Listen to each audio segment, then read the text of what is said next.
J'ai entendu des grincements de pneus et une femme hurler. Je me suis penché à la fenêtre, j'ai ouvert. Je me suis penché et puis j'ai vu que c'était ma belle-mère en fait qui se faisait complètement rouler dessus à plusieurs reprises par un fou, et le fou c'était son ex-compagnon, quoi. Une scène inimaginable qui s'est déroulée sous les yeux de la famille de Dolores. La sexagénaire venait rendre visite à sa fille et son gendre lorsqu'elle a été écrasée dans ce quartier de Falaise par son ex-conjoint au volant de sa voiture. Quelques jours après la tentative de féminicide, ses proches sont toujours sous le choc. Je déboule les escaliers, je descends et je fais que de crier dans les escaliers.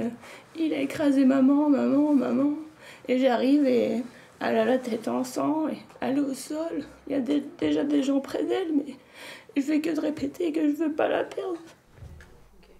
Dolores et son ancien compagnon se sont fréquentés pendant 2 ans, mais au cours de leur relation, certains comportements ont alerté la famille. Il avait vraiment des traits de pervers narcissique, il avait tous les traits. Il l'emprisonnait, il la coinçait, il réfléchissait, il parlait à sa place, il coupait la parole. Des traces de l'accident sont toujours visibles au pied des immeubles, là où l'homme, à bord de son véhicule, a poursuivi sans relâche sa cible, toujours hospitalisée.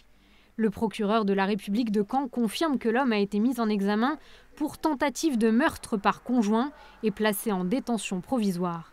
Âgé d'une 60aine d'années, il était déjà connu par la justice pour des faits de violence conjugale. Dolores et sa fille avaient porté plainte à plusieurs reprises. Récemment jugé par le tribunal, il était placé sous bracelet électronique. Qu'est-ce que vous attendez aujourd'hui ? Qu'il soit jugé correctement, même si j'avoue on n'y croit plus trop, puisque là il avait quand même son bracelet, il devait pas être là, et puis il était là. Comment ça se fait qu'avec un bracelet on arrive quand même à approcher les gens qu'on ne doit pas approcher ?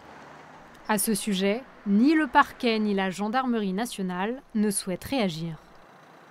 Les investigations se poursuivent. Il n'est donc pas question de prendre la parole car cela pourrait nuire à l'enquête. Les proches de Dolores réclament que justice soit faite, mais tous veulent surtout continuer à partager des bons moments avec une mère, une belle-mère ou une grand-mère aimante et pleine de vie. Donc c'est une bonne vivante, hein. Elle a tout fait.